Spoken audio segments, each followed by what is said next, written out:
Hello and welcome to Salute Your Sports. Kamen Entchev here with Tom Casselman, back for another fun week of sports talk.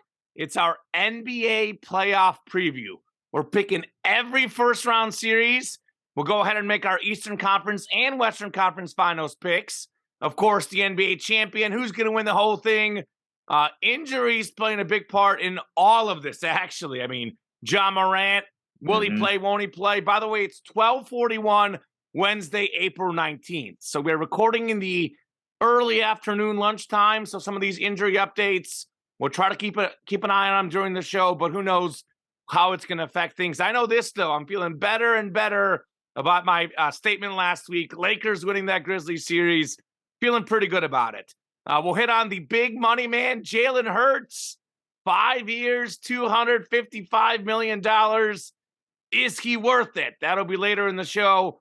Betting locks, of course, sports trivia, statements of the week, and plenty more. Tom, cannot wait to get started today. How are you doing?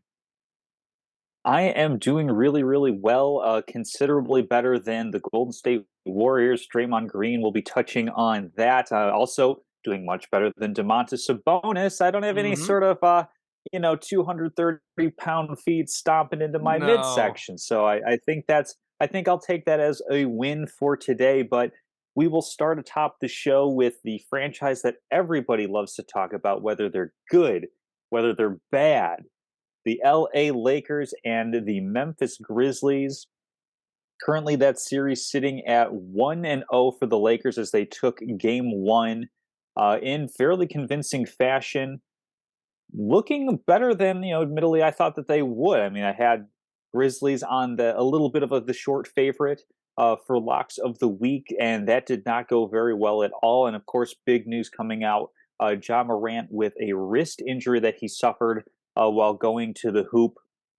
Result of a play that I think we should be kind of looking at a little bit, something that we see more and more prevalent in the NBA as far as what constitutes a charge. But we'll start with the guys who are still on the court, the guys who are performing, of course, LeBron James, Anthony Davis, and a couple of, prior to probably this series, a couple of names that most people are not aware of. One of them I know pretty good. Austin Reeves actually covered this guy, high school basketball in Arkansas. I interviewed him maybe once or twice. I've actually personally spoken to the guy. He was a great kid in high school, dropping 50-point games in Arkansas 2A high school basketball. He's making it look as easy in the NBA as well. You're telling me the Lakers, LeBron and Davis, were the third and fourth leading scorers on the team. It was Austin Reeves down the stretch. Rui Hachimura in the third quarter. Hachimura with 29 points. Austin Reeves with 23 points. AD with 22. LeBron with 21. That is how they're going to win the series. I mean, look, if LeBron and Davis can take some possessions off, maybe not have to do so much for the team, avoid some injuries. And I know Rui Hachimura is not going to average 29 points per game in the series. I know Austin Reeves is not going to average 23 points per game in the series, but I know that they could put up close to 20, maybe those 15, 16, 17 range. D'Angelo Russell was very capable of scoring 20 plus, also a very good player. The Lakers have completely reconstructed this team. I mean, look, the last couple of years, it was LeBron and Anthony Davis, and if they're hurt, you're toast. Especially when LeBron got hurt the last few years, they were terrible. After the trade deadline, they get rid of Westbrook. They add in some new pieces. They just kind of completely redo the rotation. And the Lakers were actually even good without LeBron. I mean, when's the last time you could say that? It's such a good team. And I think for me, one reason why I actually feel even better about the Lakers winning the series is the rebounding edge. And look, this series would 100% be wide open if we had a healthy Grizzlies team. We'll see what happens with Ja Morant, but no Steven Adams, no Brandon Clark. Adams about 11 and a half rebounds per game. Grizzlies this season, Tom, averaged 46.6 rebounds per game. Lakers had a 45-34 rebounding edge. I think LeBron and Davis will eat inside as the series goes on, and the fact that they could sort of like almost get like not a day off, but sort of like a half day at the office with these young guys dominating. I mean, Austin Reeves brings the ball up the court. D'Angelo Russell brings the ball up the court. We've seen LeBron be kind of that point forward for much of his career. The guy could still do it. He's LeBron. He's superhuman. But you would prefer not to have a 38-year-old LeBron James have to run every play on offense for all of it to run through him. He's got guys who could give him a possession or two off. He's got guys who could show up. Also, the defensive side of the team has gotten really good. So I'm really impressed with what I've seen from the Lakers. I mean, I don't know what's going to happen with Ja. I think whether Ja plays in game 2 or not, and whether he's healthy or not, is going to determine whether this is a short series or a long series. Because if Ja doesn't play tonight, and the Lakers will win if Ja doesn't play tonight, and this could be a sweep or a 5-game series. If he plays, Memphis has an inspirational game. We could be talking 6 or 7. I don't know. Maybe I'm a LeBron fan, but the more I think about this, Tom, maybe I'm caught up in the moment, but I'm kind of thinking this might be a short series. I'm very confident in the Lakers winning this series, personally. Yeah, I mean, the Ja Morant wrist injury absolutely clouds that. I was anticipating probably, this is a 6, perhaps 7-game series with a healthy Ja Morant, given that, as you mentioned, Steven Adams, Brandon Clark out with injuries, so they're not providing that rebounding edge. But I think the thing that was really, really key in this game was the fact that you did have Reeves and Hachimura stepping up and the Lakers winning that game. I'm not sure if you're familiar with a gentleman by the name of Justin Tinsley. He's for ESPN's The Undefeated, also is on Around the Horn, and he has like a little bit of a bit. He and his friend kind of coined this 2-1-1 formula for winning a series. You need 2 games where you win because of your top superstar. You need 1 game where your secondary superstar wins, and then you need a third or a 4th win coming from unexpected places. And the Lakers in game 1 of the series got the win from contributions from an unexpected place with Hachimura and Reeves. So that bodes very, very well for the Lakers because LeBron James, even at the age of 38, is still a remarkably consistent player. Anthony Davis, seemingly healthy. We'll see if that continues because he does get dinged up quite a bit. We haven't seen the Anthony Davis game in this series either. So it certainly looks like when you can steal game 1 as the lower seed, and the Lakers aren't, really, I would say, a normal 7 seed as far as that goes, because you have 2 of the top players in the NBA. I definitely think the Lakers have a puncher's chance.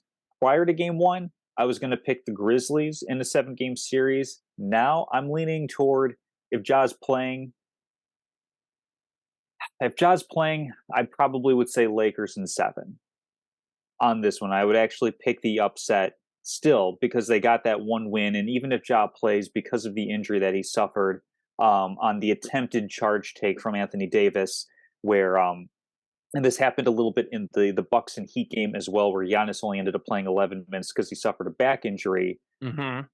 That we allow for a landing zone for 3-point shooters and jump shooters, and it doesn't seem like the same respect is given to guys driving to the basket where you can kind of slide in and try to draw that charge call, but really you're undercutting somebody who's attacking the rim. I think that's something that the NBA should be looking at because regardless of who you want to win, who you pick to win, the NBA playoffs are objectively worse without Ja Morant, without Giannis Antetokounmpo, and any other player who might face this sort of thing. So if Ja comes back and plays, he's not going to be at 100%. So that's why I give a little bit of an edge to the Lakers. I mean, of course, I say that now, and the Grizzlies are going to show out because the Grizzlies consistently do that, where they outperform expectations, where they have a winning record without their superstar in the regular season. In the regular season, they haven't done squat in the postseason. You tell Dylan Brooks that you have not done squat in the postseason, Memphis Grizzlies. All I'm hearing, Tom Casselman, is you coming aboard the Lakers bandwagon. Hop on, Tom. There's room on that bandwagon. Hop on, baby. I'll ride the wagon. You can hop in the back. I haven't outright rooted for the Lakers since the 04 series against the Pistons. Okay. Where they let me. I haven't rooted for the Lakers. Yeah, I haven't rooted for them since. And actually, had I known about Karl Malone then, because I was a kid at the time, I didn't understand all the other stuff around Karl Malone. Had I known then, I wouldn't have been Yeah, That's a very, very generous way of putting it. But yeah, I think sure.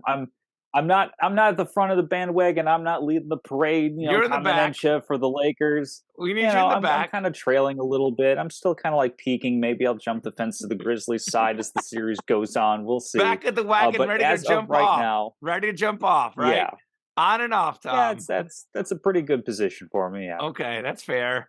Well, I like it. I like it. It's going to be a fun series. Going to be a fun game tonight. Hmm. Looking forward to. So officially, you have what? Lakers in 7, Lakers in 6. Lakers in 7. I've got Lakers in 5. That's Even my if pick. even if even if Ja's playing, if Ja isn't playing, I'm closer to Lakers in 5. To be honest with you, I'm torn, and I'm this could assuming that go. he's going to be playing. The Grizzlies could easily win this series, but it should go 7. But Lakers are playing good basketball, and they're playing so good. They had Mhm. one bad game against the Timberwolves, and all these so-called experts were ready to jump off the wagon. I'm going to say Lakers in 5 regardless. I could be wrong, but I think this Mhm. is going to be a Laker kind of series. Again, the Grizzlies, Tom, I repeat this again, have not done anything in the postseason. Maybe they take that step now. All these regular season wins the last couple of years in the postseason, nothing. Nothing. These guys have It, done it, nothing. And it's a different game in the regular season and postseason. I want to see Memphis make a Western Conference Finals before I believe in them. I want to see them win a playoff series before I believe in them. mhm. I'm not buying into the Memphis train. I'm off that wagon personally. Yeah, well, it is certainly gut check time for the Memphis Grizzlies. It's also gut check time for the reigning NBA champions, the Golden State Warriors, finding themselves in a little bit of a tough spot. I found it interesting, just a little fun thing, that this is the first time Steph Curry has had to travel via bus Oh my for a playoff gosh. series because Sacramento and San Francisco are as close as they are. So I think that's, I don't know. I find something That's funny. charming about that for Look at this playoff Do you series. see Radar? He hasn't done that since college. Look at my girlfriend's Yeah. dogs. Our dogs are here. I usually have them out of the room, but then they scratch and claw. I just noticed them on the camera. If someone's wondering, those are the dogs. Sorry to interrupt you, Tom. Go ahead about this No, you're bus good. ride. Well, it was funny that was mentioned in game one. This is the first time Steph Curry has taken a bus in the NBA. He hasn't done that since college. So I found something a little bit Yeah. charming about that, but certainly not charming. What happened between Domantas Sabonis and Draymond Green? Sabonis kind of grappling at Draymond's ankle as he was on the ground, and Draymond just full on. I don't know if it's a kickflip. I don't know if it's an ollie. I'm not a skateboarder, but he went full on, pressed the full weight into you, It's and called a hop over. stomp. It's called a stomp. This isn't no Stomped Allen on, yeah. Iverson, Tyronn Lue. This is not a step over. It's a stomp. And it's a He dirty put a play, foot by the right way. on his abdomen. Oh, yeah, absolutely. And a long line of dirty plays from Draymond Green, which is why he has been suspended for Game 3 of this series. Joe Dumars, kind of the spokesperson as to the league's thinking behind that suspension. And we've seen System any great. number of trips, kicks, shots to the groin that Draymond Green has done. He has a history of doing this sort of thing. He's a repeat offender, which is why he was not only ejected from the game for the last 7-8 minutes or so, but then also will be missing this one. And the Warriors find themselves in a tough spot. Granted, they've been on the road in Sacramento for the first 2 games, but they're down 2-0. They're missing, I guess, arguably their most versatile defender. Actually, he I is don't their know. most versatile Andrew defender. Wiggins is good too on D though. But maybe versatile. Maybe I buy that. Yeah. That's Yeah, fair. yeah, That's fair. Kevon Looney's great in the post as a defender. Andrew Wiggins great on the perimeter. Draymond can do both, and he was actually when they were winning, when they were more of a dynasty, winning a lot of those championships. He was a big reason why, because he was able to switch on just about everybody. But the Warriors find themselves in a tough spot now. Jordan Poole has not been playing very well after they gave him that massive contract. He hasn't really shown up in the playoffs. I know he's also battling a little bit of an injury, but the Warriors now have to find themselves in a spot where they're coming home for the first time in this series, but they're already down 2-0. And the Kings, I know earlier this season, I was saying, like, oh, the Kings are a team that I would fade. They don't really seem to be legit. They're They proving look that pretty they good. are They legit look pretty so good. far in this postseason. Yeah, I look, Tom. This is a very tight series. The two games have been tight.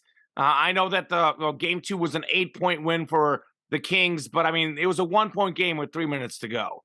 We are Mhm. literally talking about a matter of possessions. Game one was a 3-point game. Steph Curry misses a three at the buzzer that would have tied the game. This to me feels one of these series where the series doesn't start until someone wins a road game, and I don't know if anyone's going to win a road game. I mean, it's going to be Mm. um, they're this tight, this evenly matched that to me, I think that the home court is helping a little bit. Sacramento has one of the best fan bases in basketball. I know the Warriors don't have that extra travel time, but it's the comfort of your own arena, your fan base. There's just a little extra something that you might steal a possession or two when you have your home court. I also think in some ways the Kings stole game one. De'Aaron Fox, 38 points, a little bit better than we would expect from him, but he's a great player. Malik Monk, another Mhm. guy covered in high school basketball, streaky player, very talented player. I like Malik Monk, but I don't think I'm seeing him drop 32 again in a game. So that Hmm. was kind of an outlier game one for me for the Kings. They played as good as they will in game one, and the Warriors were right there on the road. As far as this Draymond Green thing, it gets a little bit interesting. I mean, I think the Warriors overall are still a little bit better team with Draymond Green. But I think I've always felt he was a little overrated personally. But I think that he's even not the player he quite used to be. Not saying he's not a good player, not saying he's Mhm. not a good piece to have on your team. But he's not the same guy he used to be, and he's not the same guy in the locker room. And a lot of that had to do with the Jordan Poole incident. Jordan Poole obviously got punched by Draymond Green. And speaking of Jordan Poole, they gave him a big contract, but if you look at Jordan Poole the last few years, he is one of the most inconsistent players in basketball. He's very up and down. He might go 3 for 15, and then he might go, 10 for 16 with 5 threes the next game. So what is that age-old saying? Role players play better at home. Yeah, that's probably Mhm. what you're going to see with Jordan Poole. He's got the potential to be a star, but at this point, he's a role player. One other guy to watch is obviously Andrew Wiggins. Played pretty good his first game back, even better the second game. 22 points, 9 of 19 shooting, 5 rebounds. They're getting him more in the lineup. So even without Draymond, which Sabonis is a big part here. I know Sabonis does have an injury. He'll probably play, but there's a chance he doesn't play. Maybe that's part of why Green was suspended, which, by the way, Tom, to be honest with you, I'm kind of leaning they should have gotten 2 games for this because you stomp on someone's Really? chest, to me, that should be an immediate 1-game suspension, no matter of your past history. Given his past Mhm. history, and then given what he did afterwards, the talking, the showboating, it clearly shows that it wasn't like he had no remorse for it. It wasn't like one of these things where it was just like a moment where he made him a small mistake.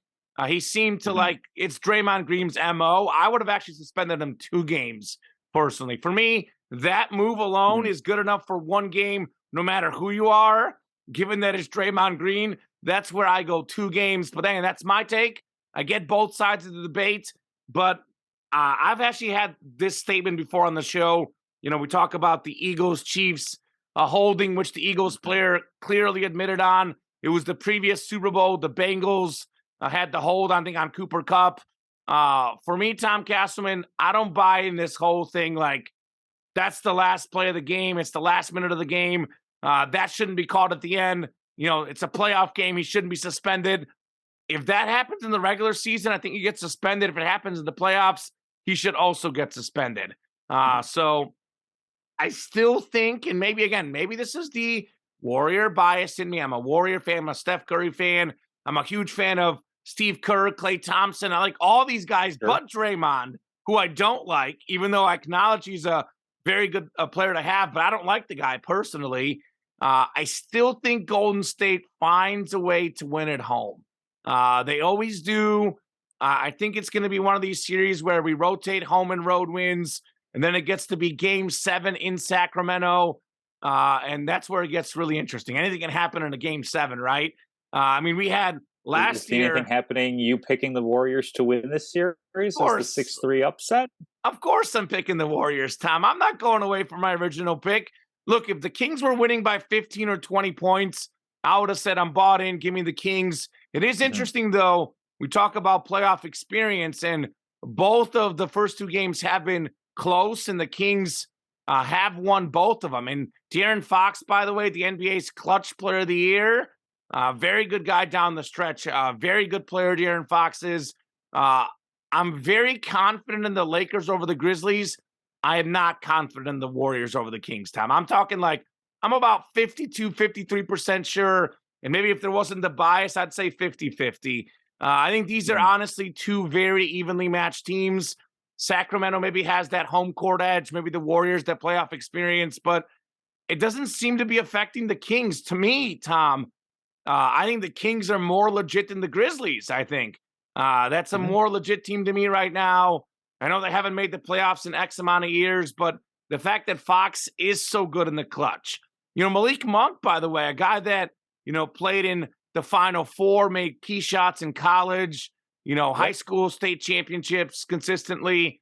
They've got some dogs on that team. Mike Brown, by the way, what in the world are we doing? How was this guy a Warrior assistant coach?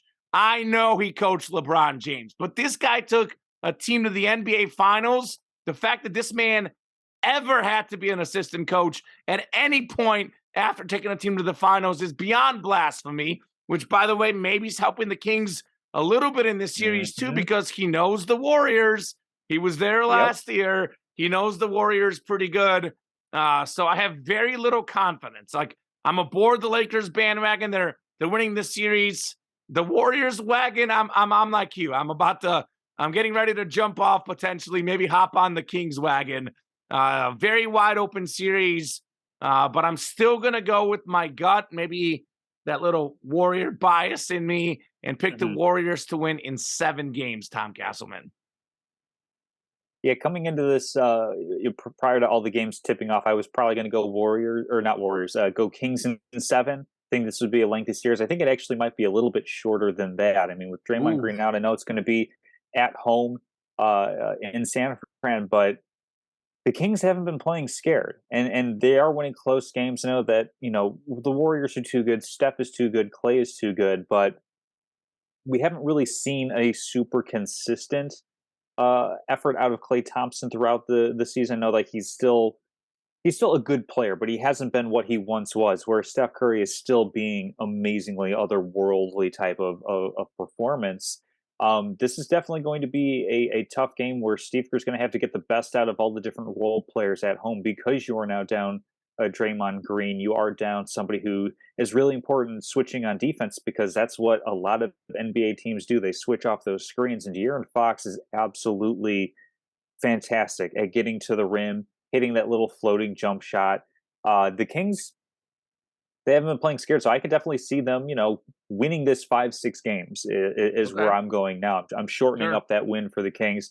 I'm not quite as far in front on the bandwagon as you driving the Lakers Right. bandwagon, but I'm, Sure. I'm I'm firmly planted in my seat. I've got a spot on the window. I got a seat open next to me. I'm not looking to try to duck off the train anytime soon. So give me the Kings in this one. I'll say 6 games. I think 5 is a little bit too short. I don't think that's enough credit to the Warriors and what they can be, even with Draymond out game 3. But I think ultimately the Kings are going to be taking this one. Moving on to the Suns and the Clippers. This game tied up at 1 apiece. The Clippers going and taking game 1. Suns come roaring back in game 2. Chris Paul playing a much better game. Kevin Durant actually scoring before the end of the first quarter. Um, have the Suns figured something out here against the Clippers? Was game 1 a fluke, or do you think this series is going to keep going back and forth? Uh Look, I think it was a little bit of a fluke. I think that the Suns have won so much with Durant. When he's played this season, they've been literally unstoppable. They were going to lose a game at some point. I chalk it up to game 1 was the one they were going to lose. By the way, Chris Paul got a win with Foster as the ref. I think he had lost 13 straight playoff games. Got himself a dub. I think Scott Foster, the referee that he never wins with. I think the Clippers. look, I'm not a Clipper fan. You know this very much. I don't believe in the Oh, I know. tanking.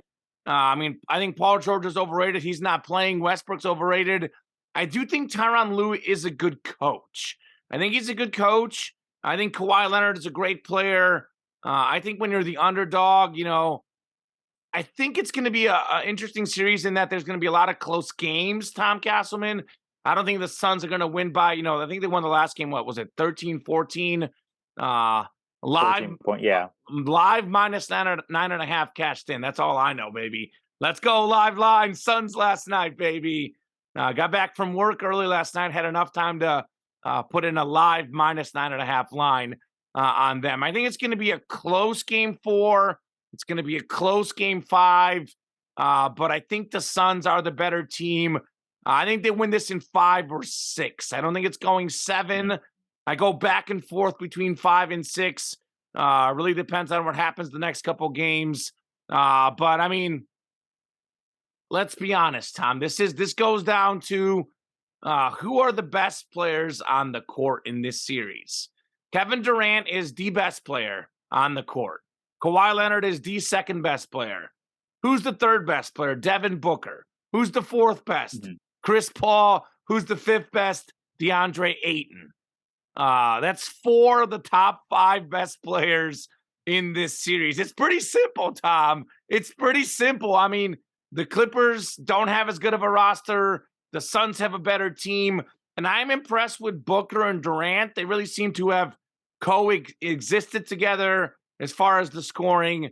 So I think it's just a matter of the Suns are just a better team talent-wise. I don't really see how they will lose this series. I know it's a 4-5 matchup, but keep in mind, it's a Suns team with a lot of injuries this year, a Suns team that hasn't had Durant much of the year. Like you said, the Lakers are not a typical 7 seed. Well, the Suns are not your typical 4 seed. Yeah. Whereas the Clippers, I think, to me, are more of a typical 5 seed. Maybe like better than the average 5 seed if they're fully healthy, but they're not even healthy. I mean, their second best player is not there in Paul George. So I think, to me, very, very confident Phoenix winning this series. And I think it's going to be 5 to 6 games rather than 7 personally. Yeah, I'm going Phoenix in 7 on this one.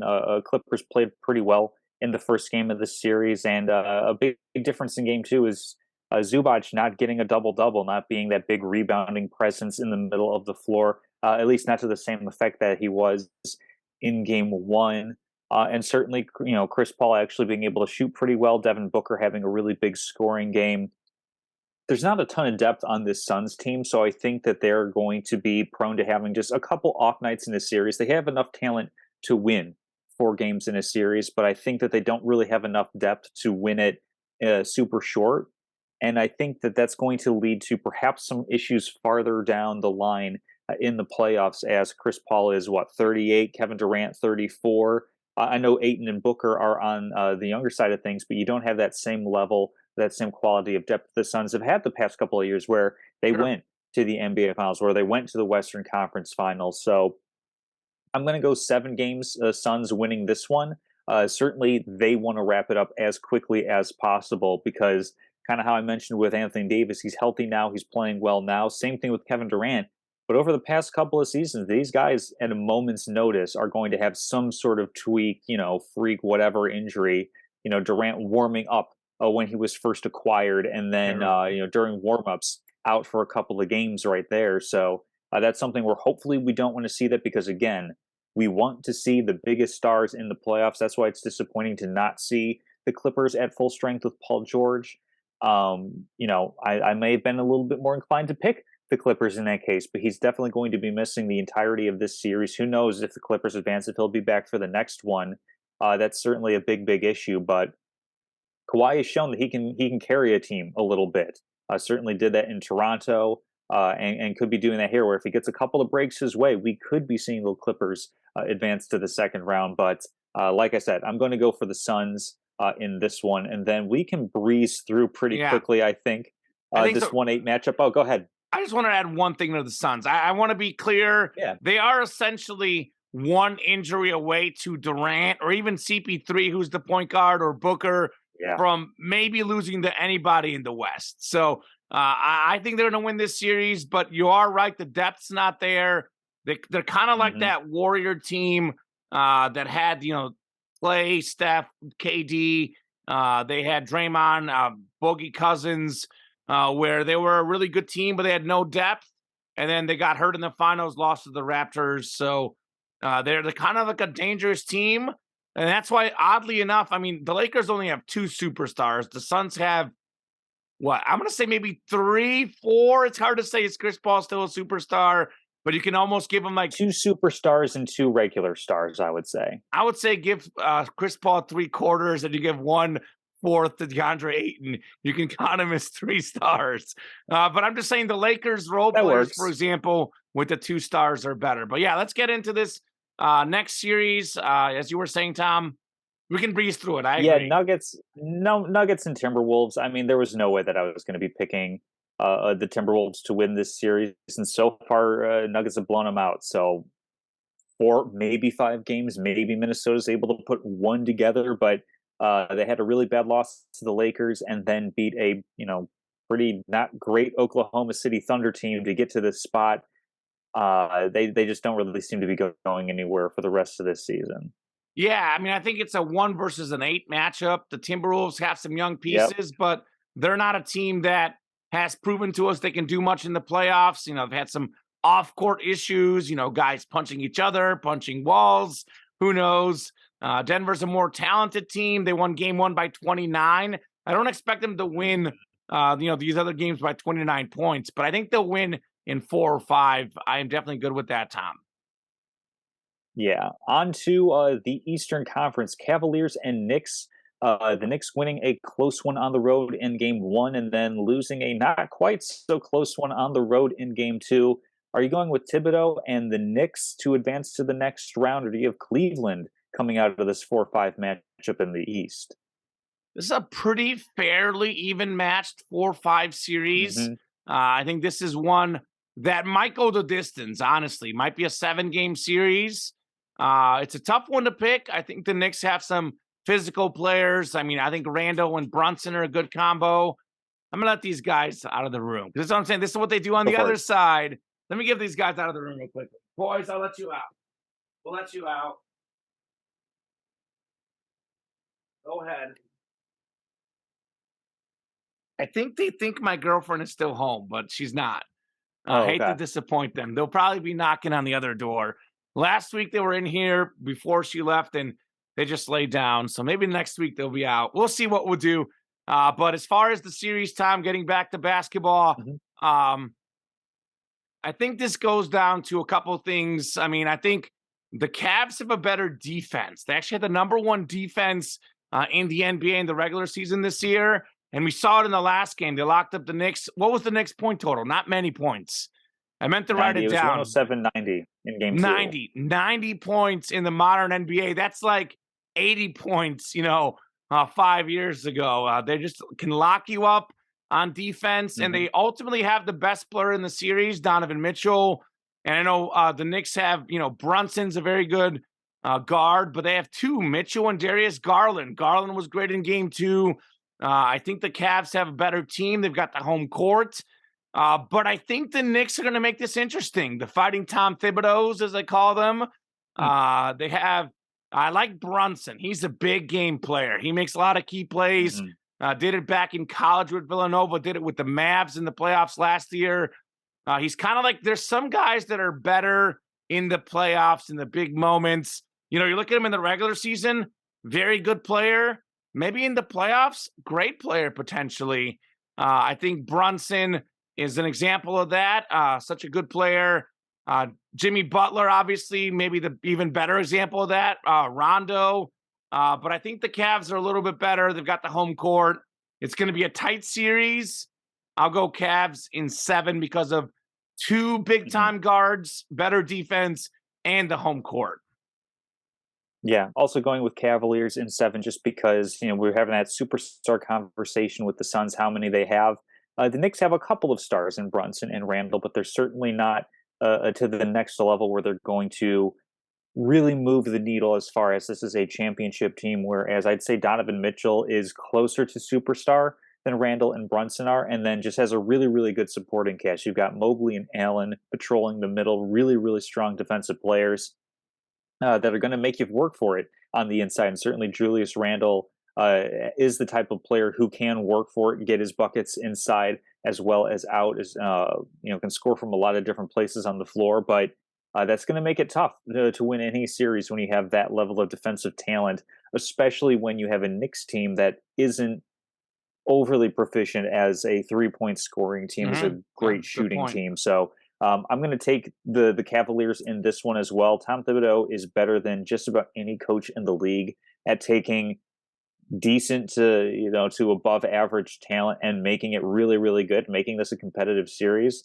If the Knicks have a different coach, I don't know that they are in this position in the playoffs. I mean, the Knicks talent wise probably more on line with a play-in level team, but Thibodeau's just able to elevate them, which is it's good for getting you to this point, but they don't really have the horses to take them over the hump in this one. So I think the Cavaliers are going to win the series and advance to what could be another divisional matchup in the playoffs, going up against the Bucks. But certainly that is not guaranteed, as that's the next series we're going to be talking about. The Heat taking Yeah. Game 1 against the Milwaukee Bucks. Granted, a little bit of a caveat: Giannis Antetokounmpo only playing 11 minutes of the game, as I mentioned, going out with that back injury on the attempted charge take that was a blocking foul, but he was out that game, so no small wonder. He's doubtful for Game 2. I'm wondering, this isn't quite to the same level because back in 2012, Derrick Rose was obviously out with that knee injury in that 1-8 matchup against the 76ers, but I'm getting a little bit shades of 2012 where if Giannis isn't able to go Game 2, if he's going to be questionable to return Game 3, Game 4, I know the Bucks are deep, I know the Bucks are talented, but without Giannis, fairly even matchup against a Heat team that's as healthy as it's been all season long. Yeah. Okay. So I think it was 2-7, but I could be wrong in that Bucks or Bulls Sixers series. But No, I kind of it was it one was at eight. 1-8. Was 1-8? Okay. Mm-hmm. I think that the current Bucks team a lot better role players than that Bulls team. A lot better. I mean, even like Drew Sure, yeah. Holiday is a lot better number 2 guy. Chris Middleton a better 3 guy. I can see the parallels you're drawing, but I can also Mm-hmm. say the Heat are not a traditional 8 seed. I mean, they were the 1 seed last year. They're an 8 seed because of injuries. I would say they're not. They're not as healthy though, because Tyler Hero's a big loss. Looks like he'll be out for this series, Tyler Hero. So Giannis out maybe for Game 2. I mean, again, I think he was doubtful or questionable in the finals a couple years ago, and he comes out and has a huge game. So again, maybe it's my gut. I don't know the extent of the injury. I think Giannis does come back in Game 2, but it's just a very good Heat team. It's a team that wasn't great on offense this year, kind of struggled on offense. They scored 130 in this game, 60% from 3. They kind of had their best offensive performance of the season in a playoff game, which is good on them, right? That's the Mm-hmm. time to get it done, shooting the basketball. I think they're going to make this competitive, but I think that the Bucks are just too good. I don't think they're going to shoot 60% from 3. But again, Miami, another team better in the playoffs in the regular season because it's playoff Jimmy Butler. Very Mm-hmm. good player in the regular season. Regular season Jimmy Butler, Tom, not a top 10 player in the NBA. Postseason Jimmy Butler, if I've had to pick 10 guys I want on my team in the postseason. Granted, he's not in the top 5. He's more like 8, 9, 10. I can sit here and say Jimmy Butler is a top 10 player in the NBA come playoff time. Given both sides of the court, given the leadership, given the clutch play, I think that's a pretty fair statement. Top 10 playoff player in the NBA, Jimmy gets buckets. So he's going to step up. This is going to be a tough series for Milwaukee. These two teams are very familiar with each other. Mm-hmm. The Heat knocked out the Bucks. I think it was the play-in tournament as the lower seed. They've played the Bucks tough, both in the regular season, postseason the last few years. It's two teams that know each other. Given how Miami stole Game 1, originally going in, maybe it was going to be the Bucks in 5. I mean, I have too much respect for the Heat for a sweep, but I was Mhm. thinking Bucks in 5, maybe 6. This could go the distance. I'm still picking Milwaukee. They're a Mhm. better team, but I don't know what would have happened if I think if Tyler Hero were healthy and Giannis didn't play, I think the Heat would win this series. But now the Hero's gone. Giannis obviously a much better player than Hero, but it's not like the Heat didn't lose a guy either. I'm just trying to Sure. think like what would happen if Giannis didn't play the rest of this series at all. I would take the Heat, but I think he's going to play at some point. If he's even remotely close to healthy, it's very hard not to pick the Bucks. And Giannis is kind of a unique superstar in that he is, a top 3 player in the NBA on offense. He's probably a top 3 player in the NBA on defense. He's a great Mhm. defensive player. We've seen him get a lot of all NBA defense. Didn't he win Defensive Player of the Year too a couple years ago? I think I think Giannis did. so. He might have. You may look that up. But it's not like you're missing like a guy on one end. You're missing him on both ends. 130 points for Miami, making it rain from 3. It's not all on Giannis. Like you play defense as a team, but not having Giannis there hurts the Bucks offense, but it Mhm. also hurts their defense. The guy is a defensive force. So I do like Milwaukee. They have so many guys who've been there, done that. Drew Holiday, Chris Middleton, Brooke Lopez, Grayson Allen, Joe Ingles, Jay Crowder. I mean, the playoff experience, the really good Mhm. role players, guys who could just get a bucket when you need one. 3-point shooters, a lot of good 3-point shooters. The Bucks couldn't hit a shot from 3. It was one of their worst 3-point shooting games they've had the whole year.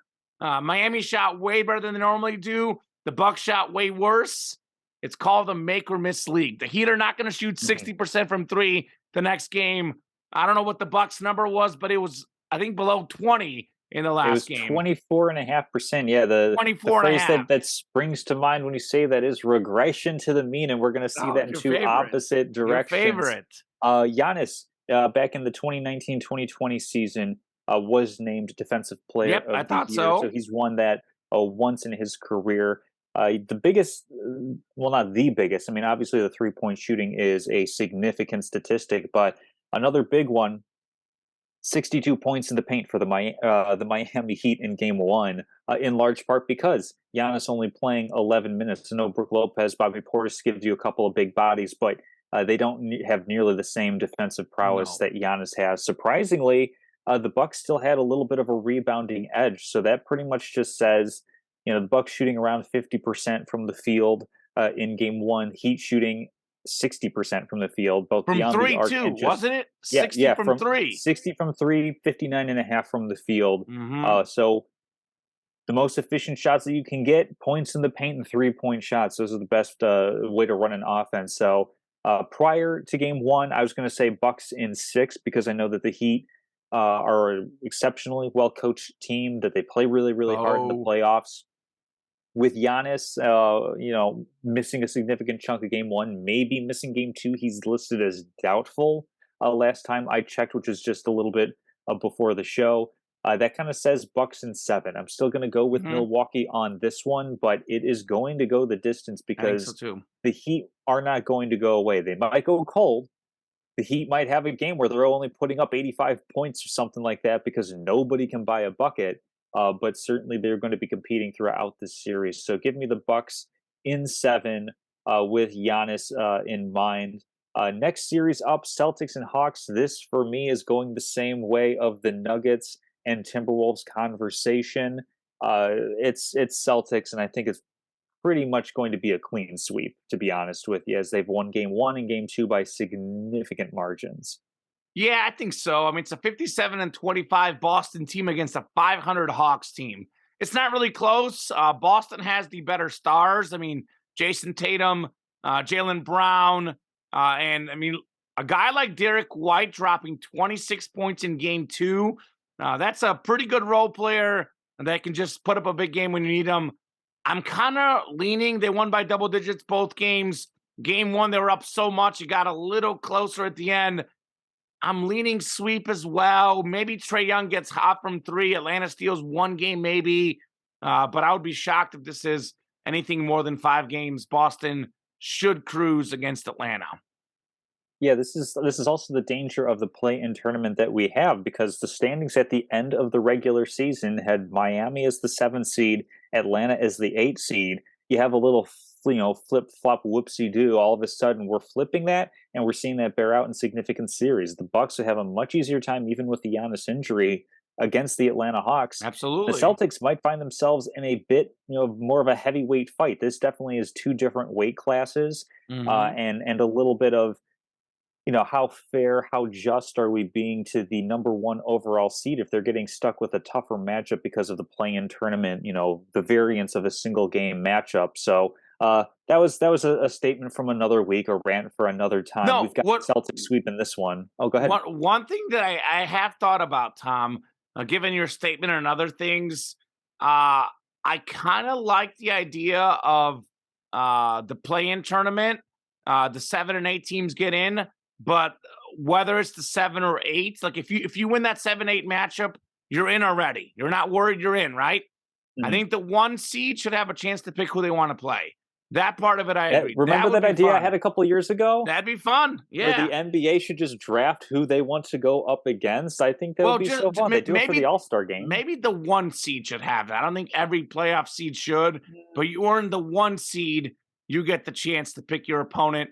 That's from the Mm, 7 to 8 range. I don't want to like make it so like everything, because then it would be, then what's the point? Like your seeding doesn't matter at all. But I think like you should be mm, able to pick the 7 or 8. That's where I kind of draw the line. Like still have the play-in tournament. If you're in that 7-8 matchup, you win the first game, you're in. If you lose the first game, you got to win once more. But then give the Bucks a chance to pick their opponent that way. And again, Miami, they were a 7 seed in large part because of injuries. They were a mm, very injured team all year. They would not have been a 7 seed. Miami is at worst, in my opinion, Tom, the 4th best team in the East. I mean, they're probably the 4 seed if they're healthy, if they're clicking. Miami, and Miami is like probably a step below, but I think they'd be a contender. Like if the Cavs and the Heat played in the first round right now, I would pick the Heat to win that series. I feel pretty comfortable, and then being the 4th best team in the East mm. personally. I'd probably go Cavaliers, but yeah, right in that 4 or 5 matchup sounds right for Yeah. sure.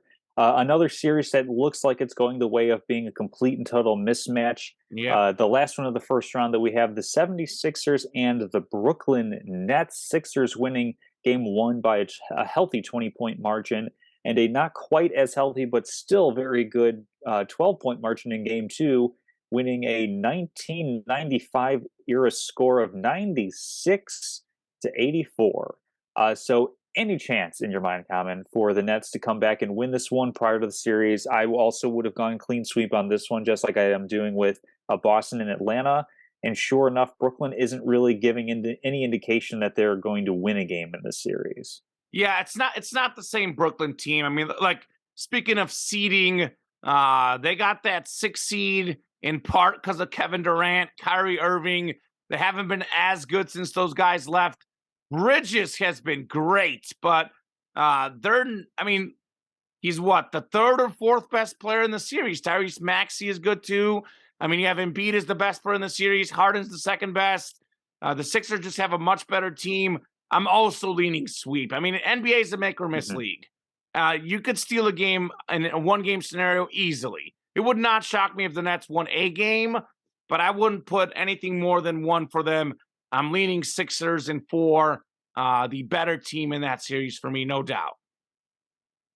Yeah, so that wraps up the first round of talk of the NBA playoffs. So we're going to skip ahead a couple of rounds. We're not going to go to the very, very end. Western Conference and Eastern Conference finals. Uh, you know, I'll just go ahead and get the ball rolling on this one, Sure. because folks who tuned into the show earlier in the season are pretty much going to hear the same thing that I'm going to say now. I'm still going with the Denver Nuggets to make it out of the Western Conference. I know that the Suns making a significant addition with Kevin Durant is definitely an additional hurdle.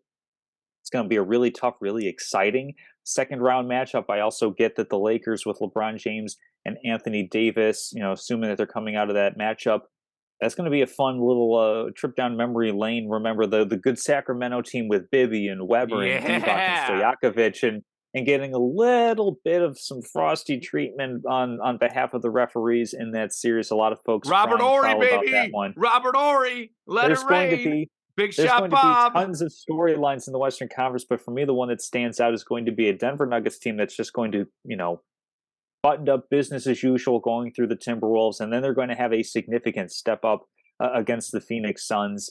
I still like their balance. I still like their depth. I still like the Nuggets to come out of the Western Conference, regardless of who they're playing out of that 4-5 matchup, and whoever they're playing out of the 3-6-2-7 matchup when it gets to that point. I just think that Jokic clearly going to be the best player on, well, not clearly because Kevin Durant, Devin Booker, they're amazing. Yeah, But Kevin Durant.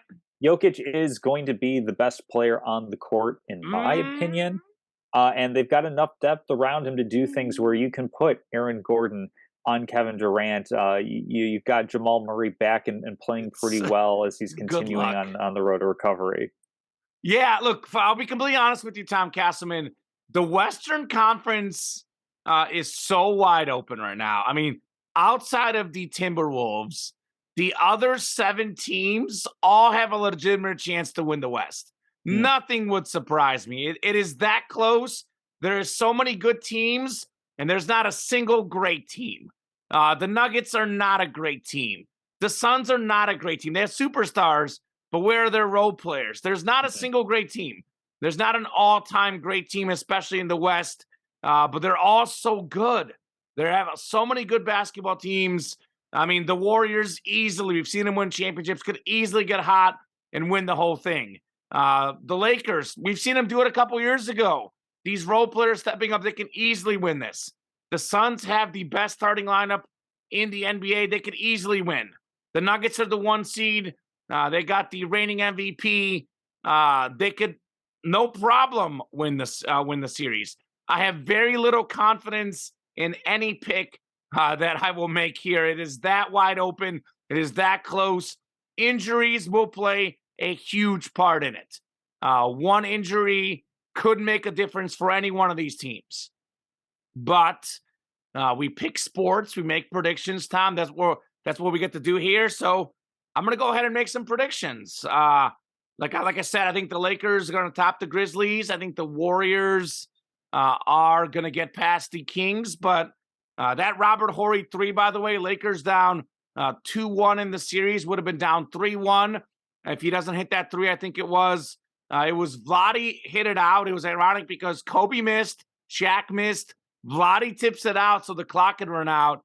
Literally goes right to Big Shot Bob, and he hits the 3. That was a 7-game series. If it wasn't for that shot, the Kings are in the finals, not the Lakers that year. So really good memory, trip down memory lane for that series. But yeah, Tom, I'm going to pick the Lakers over the Grizzlies. Now, playoff LeBron with some young bucks, some good role players on his team. I'm going to pick the Warriors with that championship medal to take down the Kings, and then I'm completely torn in the Warriors-Lakers.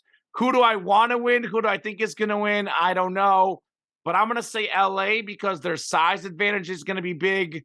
I think the Lakers top the Warriors. We got a 7 seed in the Western Conference Finals.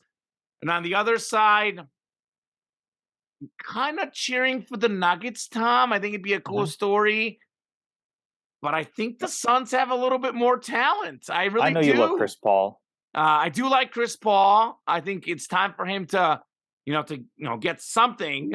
I look, I'm not a Kevin Durant fan, Tom Casselman, but a healthy Kevin Durant might be the best player in the world. It's so hard to say. I mean, look, Giannis, Jokic, Curry, LeBron, Durant. There's not one guy that stands out. We're splitting hairs. Luka, the 7th best player in the NBA, might be just as good as the first best player. That's how close these guys are. And in healthy Kevin Durant's a big if. It's a big if. But a healthy Kevin Durant, 100% healthy. If my life depended on it, Tom, and I hate to say this as a huge Curry fan, a huge LeBron fan, a huge Giannis fan. I love Giannis. Durant is probably the most talented player in basketball at this stage of his career right now. The first like 55, 40, 90 guy. You say Jokic, and look, I'm not going to get upset because Jokic is so good. But Durant is, to me, is the best player on the court in that series. And Aaron, I mean, if Durant is on, you can't guard him. He's 7 foot. He can hit a fadeaway jumper. He is, when he's on, the most unguardable player in the world. There's no one you could put up to guard him. So I think that the Suns, based on more talent, get past the Nuggets.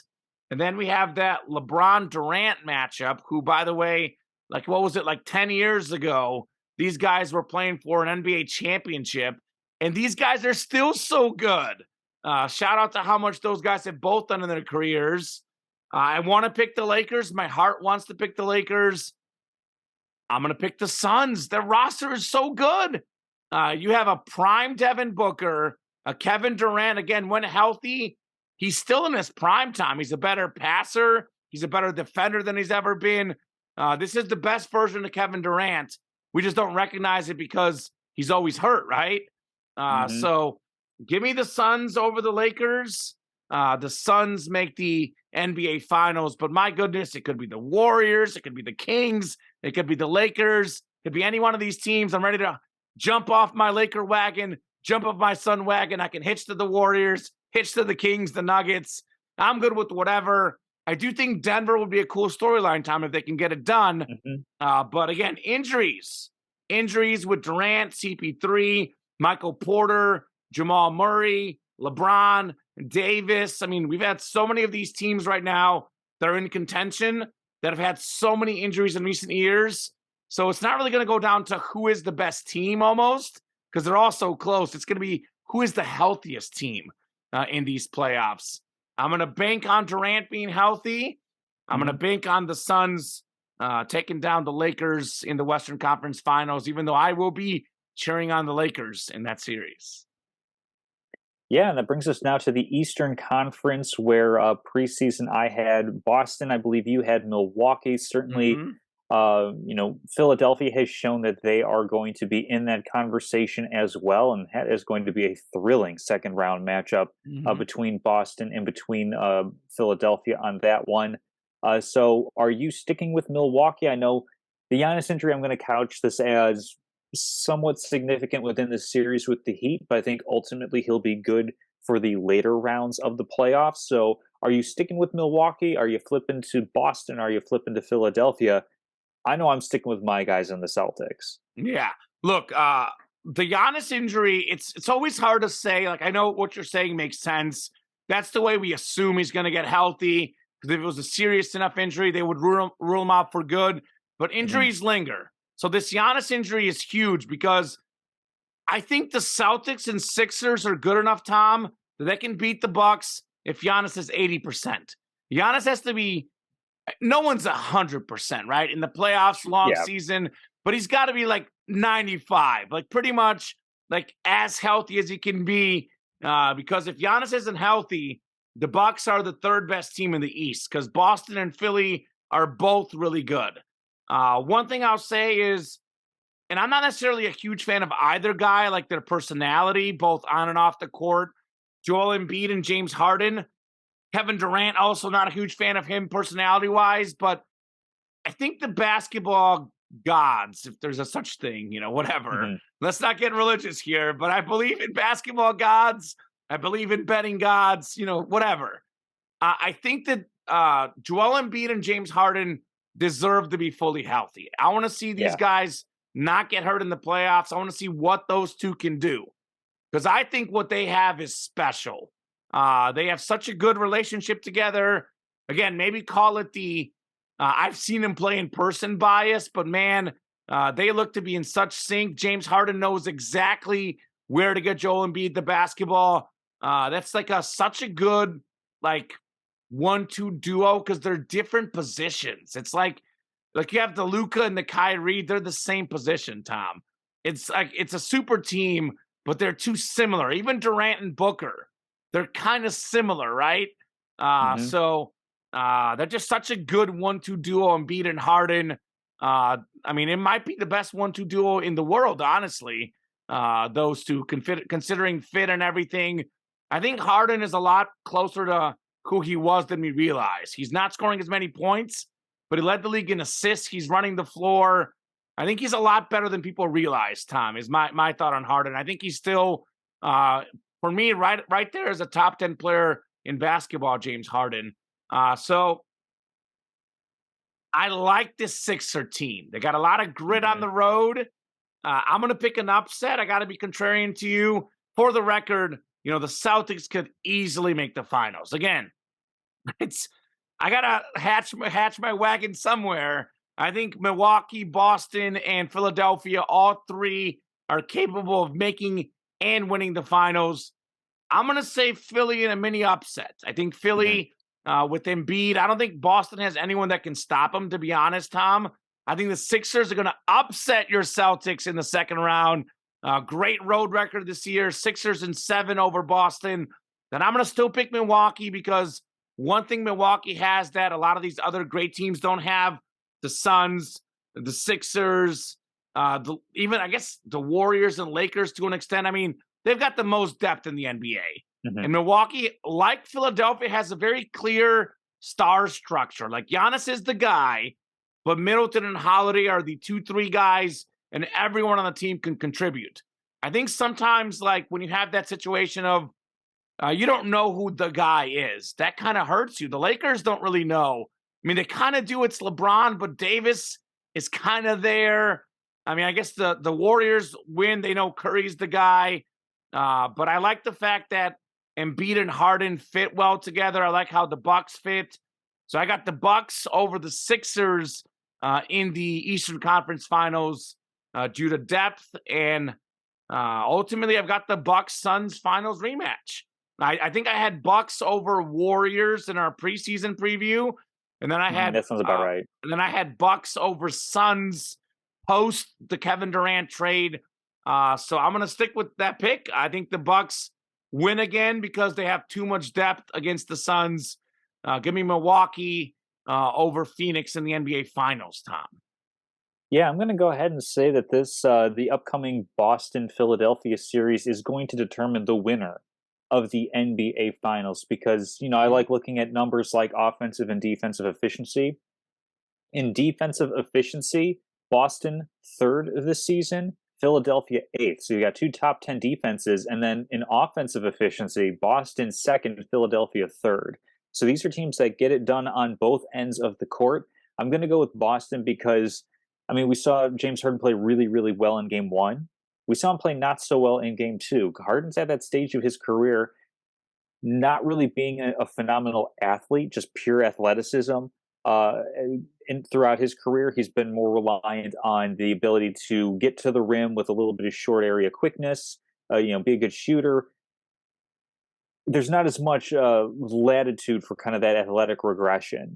We've seen LeBron James isn't quite as athletic as he used to be, but because he was at such a high point, he's still really, really good, even in some diminished physical capacity, whereas Harden doesn't have that athletic margin for error.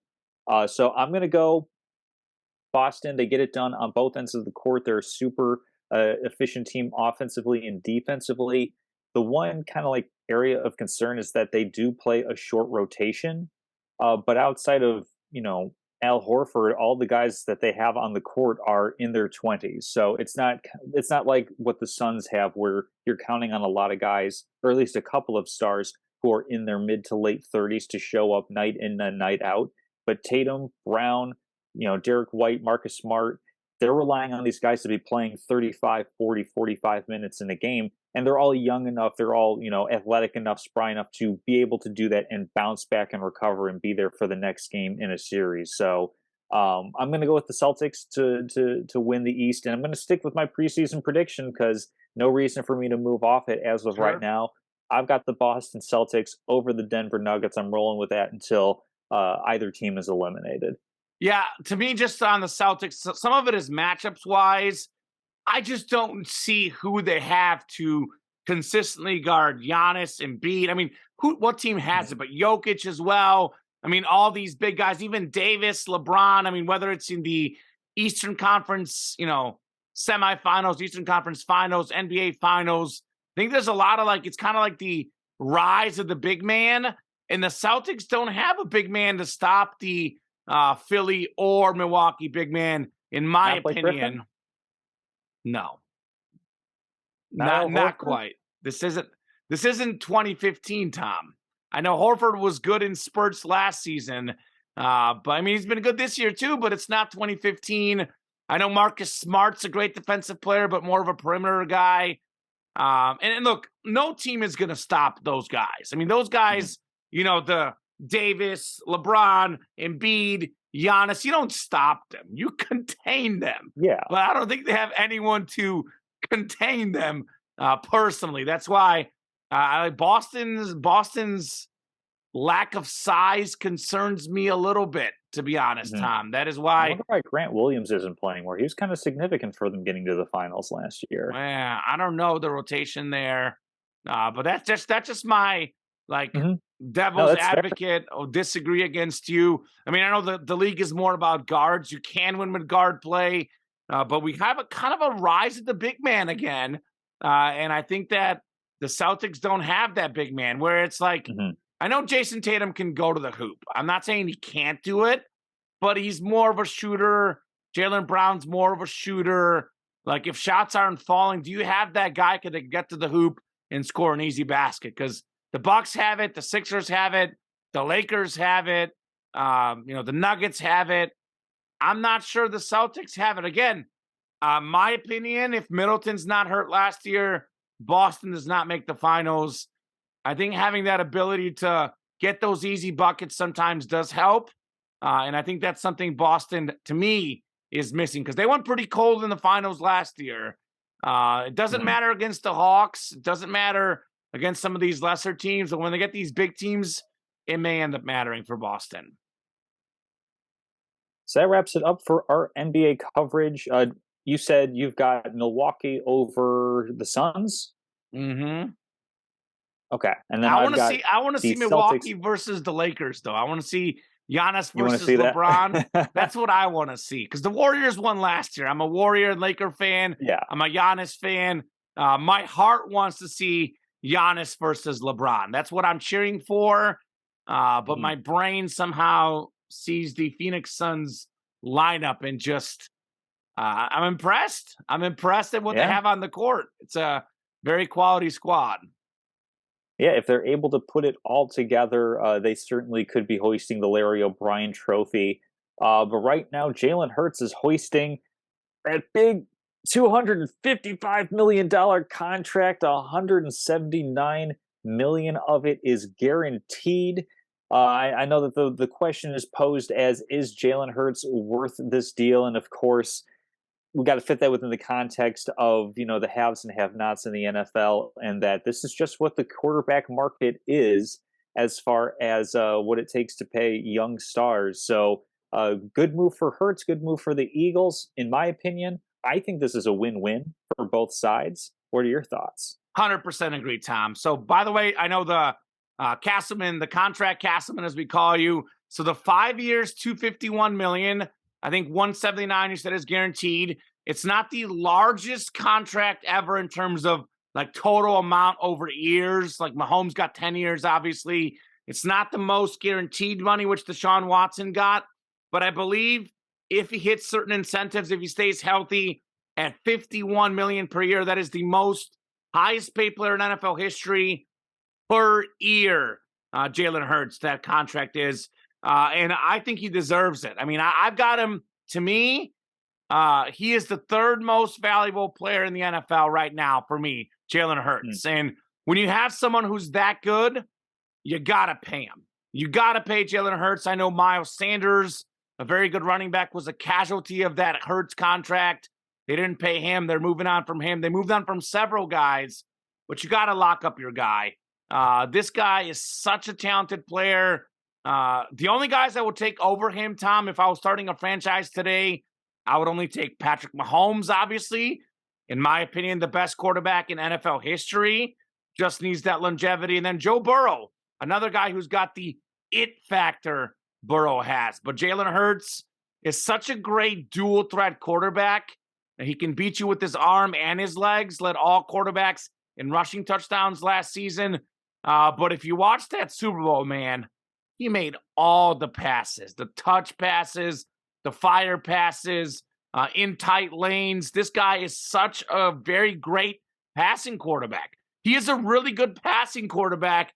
And I think that was the question mark on him. I think he's a top 10 passing quarterback in the NFL. You factor in his rushing, hands down a top 5 quarterback in the league. You can add a top 5 quarterback who's in his mid to early 20s. You lock him up. There's no doubt about it. And this guy's a leader. I just saw the post-game interview after the college football national championship game. They bench him at halftime for Tua. Sometimes you can kind of see, maybe I'm overreading it, Tom, but to me, genuine versus fake, he legitimately seemed genuine in that game. He said, look, I'm happy for Tua. We needed a spark. He wasn't mad at the decision. Super classy guy, a guy who plays with a chip on his shoulder, but he doesn't tell the media. His first year as the Eagles starter, they made him a team captain right off the bat. This is like a winner, a leader, a guy that is better than my stats. I love stats, Tom. You know how much I love stats. Oh, you Jalen Hurts is better than the stats.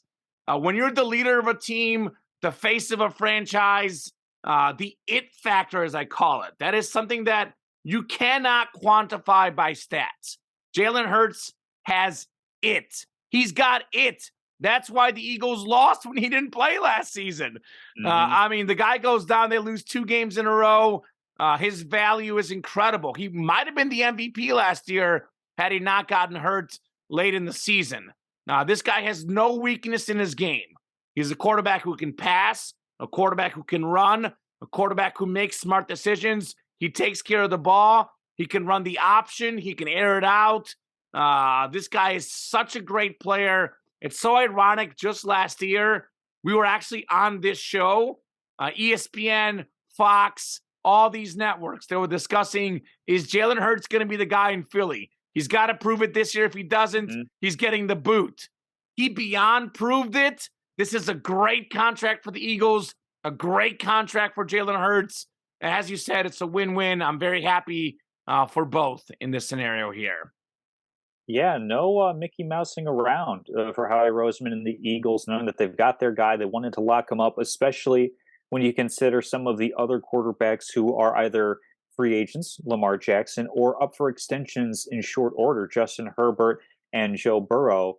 Good on the Eagles to make sure, hey, we're going to get this locked in before any of these other quarterbacks start setting higher marks and kind of changing a little bit of that market that we might have to pay Jalen in order to keep him as the face of the franchise, which he is. I mean, for me, I'm right there with you. If I'm doing a dynasty fantasy football draft type of thing, I'm taking him as the third quarterback off the board. I think that the only slight thing would be I'd like to see him do it again and make sure that he's not a one-hit wonder. That's the one thing really that's keeping and me that's why it's a 5-year deal. Cementing it's him. Not a 10-year deal. That's why it's really good 5-year deal, just in case you have that question mark.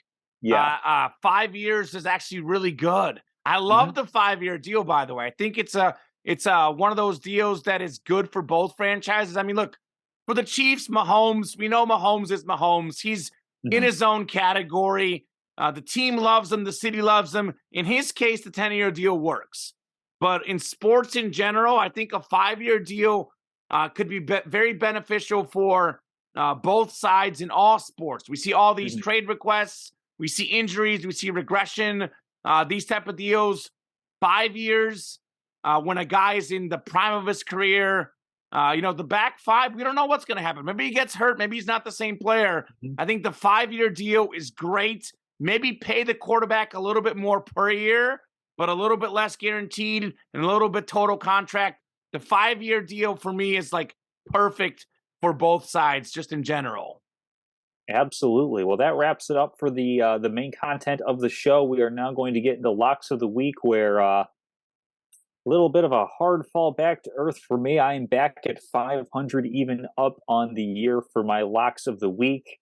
got barbecued on a player prop, which was not fun to witness happen. But you did a little bit better than I did, so there's that. Well, I'm not 500 on the year though, so I feel Oh, your for last, pain as yeah. well. But so real quick, before we do betting locks of the week, I know you're not Mhm. a huge hockey guy. Oh yeah. I know that you didn't want to talk hockey. That's okay, Tom. I get it. We're not going to force you to talk about something you don't follow that closely. I follow hockey a little bit closer than you, but I'm no Barry Melrose. My nightly sports center is the way I take my hockey in. I'm just going to real quick say Boston Bruins set the regular season wins record, the regular season points record.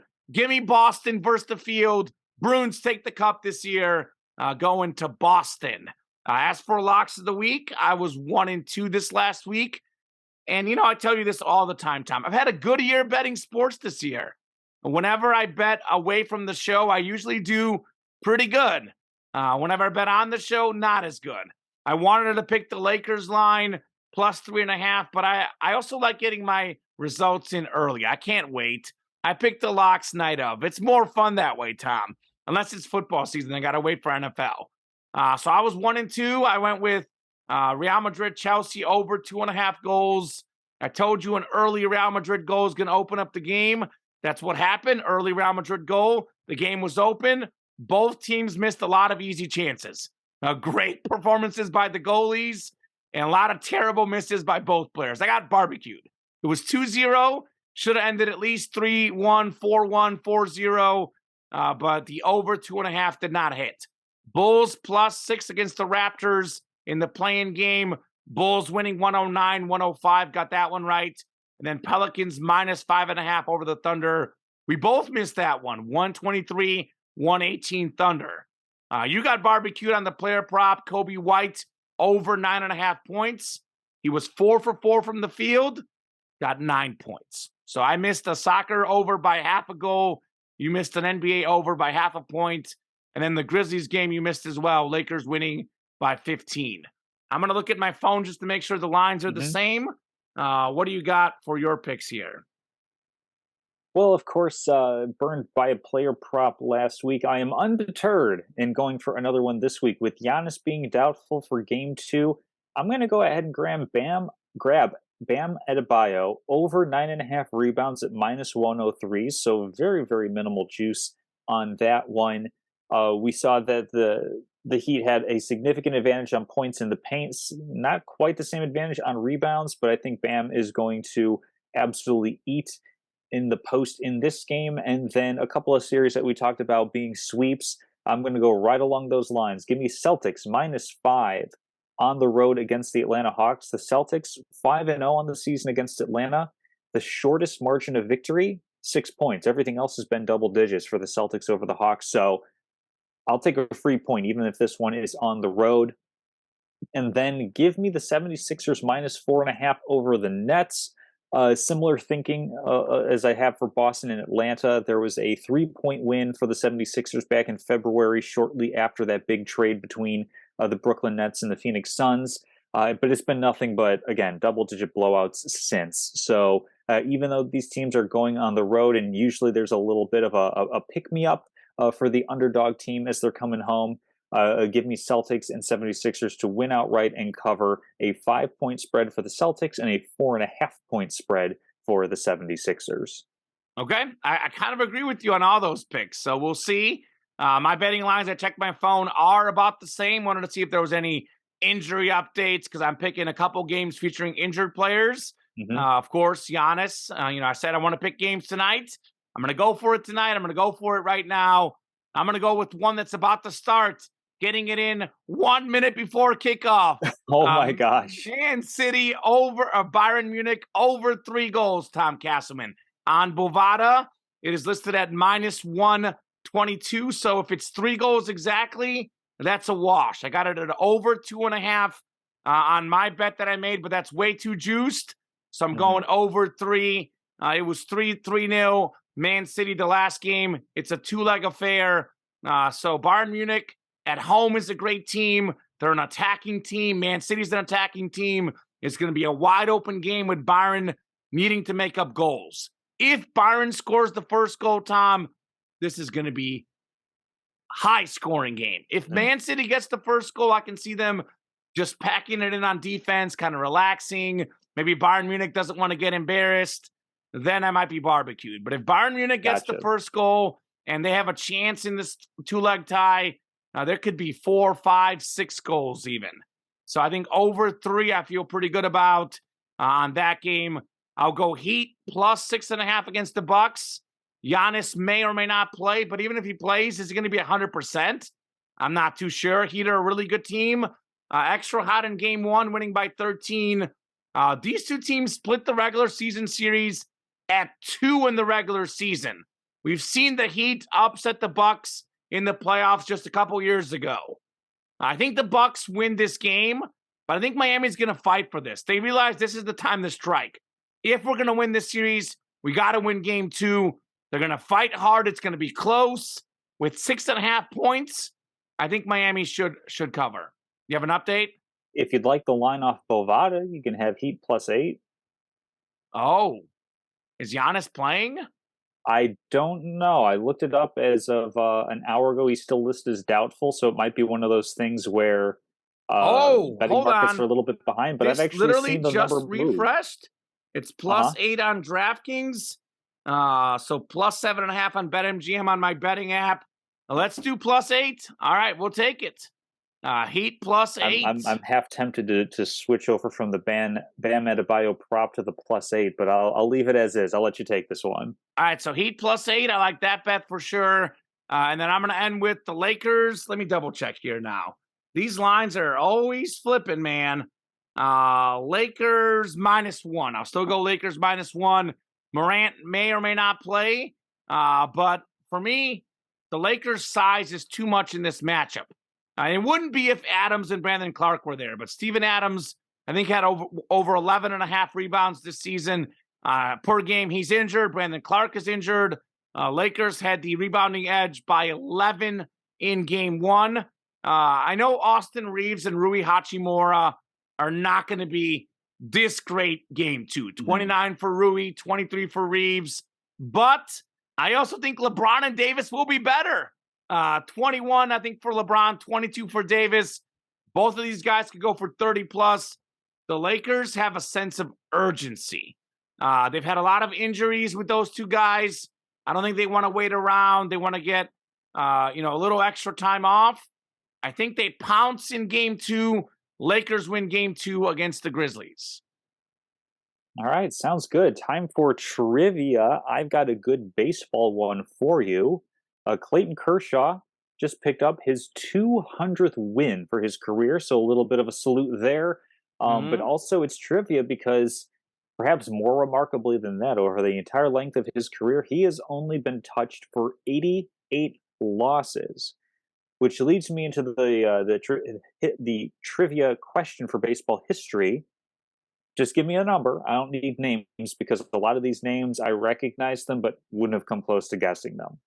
How many other pitchers in MLB history can boast the fact that they had 200 or more career wins and 100 or fewer than 100 career losses? Sounds like 5. It's exactly 5. There you go. It makes sense. Who are the 5? Let me know. So we've got Pete Alexander, who played back when color photos weren't even in existence yet. Okay. We have Lefty Grove. Okay, I might have guessed that one. Yep, he's a legend. Juan Marichal for the Giants. Whitey Ford for the Yankees. Yankees, great. And then this last guy, I'll let you guess this one. We did see him pitch. Do you know who it is? Pedro Martinez. It is Pedro Martinez. Yeah, terrible free throw shooter. I saw Inside the NBA last night. They had the baseball crew for Turner, the hockey crew, and the NBA crew, and they had him doing like a little challenge where they score a goal, they pitch a strike, they make a basket, and Pedro free throw shooting was not great. But that, by the way, Tom, in my lifetime, if I had to pick one pitcher that was the best pitcher I saw, granted he had some injuries, slowed down his speed later on in his career, but the prime of his career, it's not Roger Clemens, it's not Greg Maddux, not Randy Johnson. The best pitcher I saw was Pedro Martinez. The guy had so many pitches, and you could not hit any of them. He was crafty. So good question. I've got a basketball one for you. So Nice. since 1995, so this is what, in the last 28 years, I think? Yeah, almost 30. Almost 30 That years. sounds. Yeah. There have been two former sets of college teammates who have scored Mm. 30 points in an NBA playoff game. Can you name the two sets? So they played together in college, then they played together in the pros, and then they scored 30 points each in a playoff game. So four guys total, two teammates since 95 to have done this. Okay, so the one that is contemporary is De'Aaron Fox and Malik Monk because they were on the Kentucky team. Yep. And that's where the question comes from. Right. And this one was in 95. I'll give you the year. Maybe that's too quick of a clue, but I gave it to you anyway. Oh, it is in 95? Yeah. Okay. Who in 95? So let's see, 95. That's when the Rockets won. Would it be Olajuwon and Sampson? Not Samson. Olajuwon is one. Olajuwon. See, now I'm blanking on who he went to college with. Like just the names that I can remember. There's Robert Ory, Sam Cassell. Kenny the Jet Smith was on that team, but it's Yeah, not Kenny the Jet Smith. Vernon Maxwell. No. Phi Slamma Jamma in college. Olajuwon. Not Sampson though. Why am I blanking on this? They played together in college in the 80s, I think it was.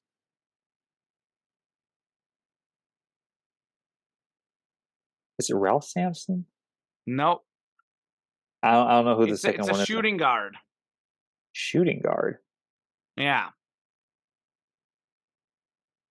Give it to me. Clyde Drexler. Yeah, I forgot about Clyde Drexler. Yeah. He was a Blazer, then a Rocket, obviously. I forgot that he was a Rocket, honestly. Yeah, I just had him on the Blazers. A little bit past his prime, but still a good player. Obviously 30 points in a playoff game. So, statement of the week. What you got, Tom? For statement, I just have a salute. This broke shortly after our show. I think it was like the next day. Jonathan Taves, it was announced, will not be resigning, or rather, the Chicago Blackhawks announced that they would not be resigning. Hockey Casselman doesn't want to talk hockey playoffs. A little, but we I'll got talk Chicago hockey. Statement. Okay, all right. That's a little bit of an unceremonious. I understand why the Blackhawks came out and said we are not going to be resigning Jonathan Taves so that he could get his flowers for the last game in a Chicago uniform, but still let him make that announcement. Let him come out and say, hey, this is my last game here. A couple of fun little facts about Jonathan Taves as the Hawks, not good prior to him showing up. Of course, the captain on a team that won 3 Stanley Cups and was just a phenomenal watch of during our high school and early college years. But when he first joined Chicago, the original iPhone, 3 months old at the time. Nice. The Marvel Cinematic Universe did not exist when Jonathan Taves... How many have we had since? Holy cow. Oh, literally dozens at this point? Yeah. At least if you're including series, tons and tons of content. But Iron Man had not come out yet when Jonathan Taves first joined the Chicago Blackhawks. He has been an icon in this city. He's been a paragon of doing whatever it takes to win. I know Patrick Kane came in the next year, and Kaner is still playing hockey at a really, really high level, but that's in part because he played a different role. Kane was speed, shooting, scoring from the outside, whereas Taves, he was willing to do what it took to get in front of the net, to be the guy who's taken a lot of those shots, getting banged around quite a bit, to be the guy in front of the net to help redirect some shots, block the goalie a little bit for some of those snipers that the Blackhawks had during their Stanley Cup years. So toward the end, not nearly as durable as he was early on in his career, but certainly on the ice, a phenomenal leader for the team, and a lot of good memories for some Blackhawks fans as well. Could have been a little bit stronger with the Kyle Beach stuff that came out in those sexual harassment cases later on in his career. I kind of wish he'd been a little bit stronger and more vocal of a positive leader, a positive force in that case. But none of us is perfect, certainly for his on the ice contributions and many off the ice contributions as well. Jonathan Toews, an absolute stand up player for the Hawks for quite a while. Yeah, he scored a goal in his last game. Awesome to see him score a goal. Only had about 15 goals this season, which is certainly less than he used to get. So awesome to see him score a goal. He almost scored the game winner in overtime. Actually, it was him against the goalie, and the goalie got the stop at the end. The classic senior year of high school question for Blackhawk fans. How do you say this guy's name? Because there was a lot of Blackhawk fans out of the closet, Tom, and they called him Jonathan Toews. It is definitely Jonathan Toews. The classic question I used to ask people in high school. So there's that. So, yeah, 100% agree. Thank you on a great career captain, Jonathan Toews. Salute to you. My statement is I am sick and tired of Draymond Green. This man is a joke of a person. The fact that we even have to debate whether he should get suspended is pathetic. The guy stomped on someone's chest. Look, I don't want a worst case scenario this, but I mean, it could get pretty bad. This could be very serious health repercussions. We are lucky. And Sabonis may not even play the next game. We'll see if that happens, but you cannot stomp on someone and then afterwards showed no remorse. He was jawing at the King fans. This is ridiculous. I would have kicked this guy out minimum 2 games. I said it earlier in the show, a 1 game for anyone who does this. You cannot stomp on a player.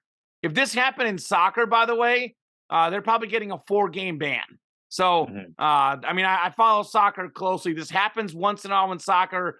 That's typically a 4-game suspension in that sport. The fact that there's any debate whatsoever as to whether he should get a suspension at all is crazy to me. And okay, Sabonis, he grabbed his leg. Sabonis is not innocent in this, but just because someone does something that's not great does not give you the right to stop. I mean, look, think about this, Tom. If you stomp on someone's leg in public, that could be assault. I mean, he could literally get charged, and it's Draymond Green. It wasn't an accident. It wasn't an accident. Let's be honest. This was very intentional. I'm sick of this guy. I'm a Warrior fan. I like the Warriors. I love Steph Curry. I love Steve Kerr. This man, I know sometimes he helps his team, but he often hurts his team. Had he not gotten that, foul against the Cavs, had he not gotten suspended a few years ago, he literally cost his team a championship. It's one thing to get in the other team's face, but it's another thing to step back. Look, for me, overrated as a player, overrated as a person. I don't even think he's a great leader. He punches his own teammates. I'm sick of this guy. If this guy wasn't a Warrior, he'd be a nobody. He shouldn't be a Hall of Fame player, by the way. If Draymond Green makes the Hall of Fame, I'm going to be furious, Tom Casselman. I will be. Oh, he's making the Hall of Fame. 100% furious. He will make it because the NBA Hall of Fame is easy to make. Ben Wallace is there, heck. So that's former Defensive Player of the Year to you. Yeah, exactly. Ben Wallace, NBA champion Ben Wallace. 40% free throw shooter. Doesn't this speak to how magnanimous and gracious of a human being Steven Adams is? To get hit in the crotch not once but twice by Draymond Green, and to not swing on him the next time that they I don't know. I'm a mostly passive person, but if somebody hits me in the groin on 2 separate occasions, we might have to step outside and exchange recipes the next time we're getting together. You know, like that's look, Draymond is dirty. I don't like dirty players. There's no room for this in the game. This is something that, you got to set an example for the young kids out there. Draymond, you are, quite frankly, I hate to say it, Tom. I hate using this word for human beings. It's mean, but Draymond, you're a joke. You're a joke. I don't like you, Draymond. You are a joke, Draymond Green. I don't listen to your podcast and never will. You're overrated trash, and I'm not a fan, Draymond Green. Suspend this guy 2 games, 3 games, 4 games. 1 game's not enough. He can't keep getting away with this, Tom Casselman. He can't keep getting away with it. I mean, they booted him in the fourth quarter of a significant game two. They're taking him out game three. I think that's kind of a measured Not response. enough. Not enough. Not enough for this guy. Not enough at all. So, anyways, on to happier times. I'll go watch some soccer here. There you go. Let me see how my bet's looking. Has anyone scored a goal yet? We got a lot of work messages, of course. My phone's blowing up. Let's see here. Oh, nope, still 0-0. All right. Well, hey, it's only 11 minutes in, Tom. Plenty of time to come back and get some goals. That's going to do it for us this week. One topic we didn't talk about because we don't want to be repetitive. NFL draft is next week. It's going to be, I believe, on Thursday or Friday. Our show's on Wednesday. Thursday's game, day one of the draft. Day one. So plenty of Bryce Young love coming for me, baby. It's going to be the Bryce Young plaudits and laurels, Tom Casselman, next week. There you go. But we'll talk more. We'll talk more about, not just Young, Stroud, Levis, Richardson. I mean, that's going to be the lead. That's going to be the key, the quarterbacks, who's going to be great. But we'll talk about other parts of the draft. Looking forward to next week, the NFL draft special. This is the NBA playoff special. Next week is the NFL draft special. Looking forward to it. All right. Thank you, Tom. Thanks to everyone who watches and listens. We'll see you guys next week.